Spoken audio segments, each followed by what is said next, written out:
What's up, everybody, and thanks for stopping by Comic IQ, where we talk movies, books, and series related to comics. Be sure to comment anything you want to hear about in future videos, and if you like the video, do me a huge favor and hit the like and subscribe button. Are you excited about the upcoming Phase 4 of the cinematic universe? If yes, then you might want to know about the villains expected to be in the phase, which is set to be released from this year through 2023. Before I start the video, let me tell you that Phase 4 of the Marvel Cinematic Universe is the first in the franchise to include a TV series. In January 2021, Phase 4 started with the TV series WandaVision, and you must be excited about the release of Black Widow in March after a long layoff of Marvel movies, right? In this video, I will tell you about some of the villains appearing in Phase 4. Some are getting their live-action debuts. On the other hand, some are familiar faces. Phase 3 introduced a lot of major Marvel comic villains into the Marvel Cinematic Universe. Some of the most important villains included in the previous phase were Vulture from Spider-Man Homecoming, Hela from Thor Ragnarok, Mysterio from Spider-Man Far From Home, and lastly, Dormammu from Doctor Strange. We'll be seeing some of these villains again for Phase 4, but they aren't going to be alone. Some of the most iconic villains from the comics will be joining them. The first key villain from the comics that is expected to appear in Phase 4 is Taskmaster, aka Anthony Masters. He will be going against Natasha Romanoff in Black Widow, a character that is played by Scarlett Johansson. However, Taskmaster does not belong in any one character's rogues gallery in the comics. Taskmaster can copy the skills of anything he sees, and this is a special power. For example, he can copy Captain America's shield throwing or Hawkeye's archery. As a young boy, Taskmaster discovered that he can replicate any physical action after observing it. After discovering his unique ability, Taskmaster returns to a life of crime, and he becomes extremely rich.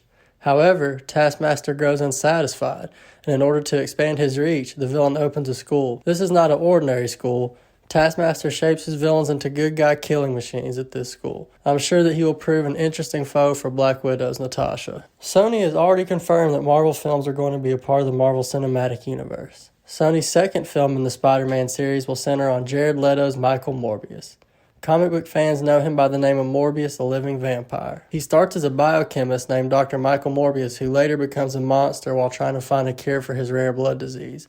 It is worth mentioning that Morbius ends up getting superhuman abilities typically associated with vampires, and he develops a thirst for human blood.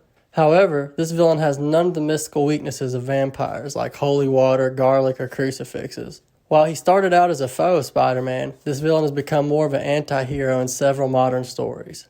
We will see how he is portrayed in the upcoming movie.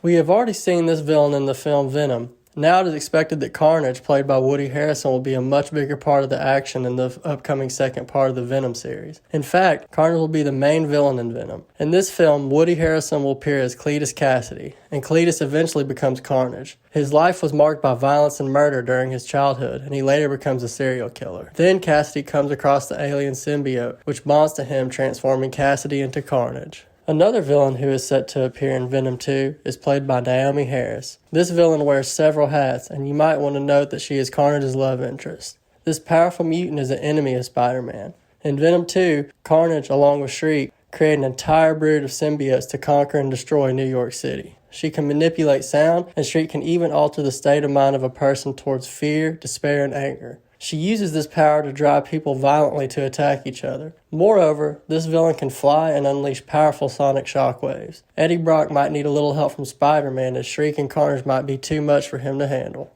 In Iron Man 3, we saw that Ben Kingsley eventually turned out to be an actor named Trevor Slattery. We all know that he was hired to play the Growling Baddie. However, a short film later clarified that this was not the end of the Mandarin, and that there is a real Mandarin hiding somewhere. He is finally set to appear in the film, Shang-Chi and the Legend of the Ten Rings. He is intellectually as well as physically formidable. However, the biggest threat is his rings that have been crafted from the remains of alien spaceship that crashed a long time ago. By using these rings, the Mandarin can summon oppressive darkness, creating lightning bolts, and even manipulate atoms. Tell us in the comments about how you think Shang-Chi will handle the Mandarin. The film titled Doctor Strange and the Multiverse of Madness will surely take the MCU into a realm of horror. It is rumored that Nightmare will be the central villain of this movie. It is worth mentioning that the director Sam Raimi is involved in Doctor Strange and the Multiverse of Madness, and this man has previously directed The Dead and Drag Me to Hell. Now let me tell you that Nightmare is a powerful demon who is classified as Class 3 demon and has been one of the foes of Doctor Strange for decades.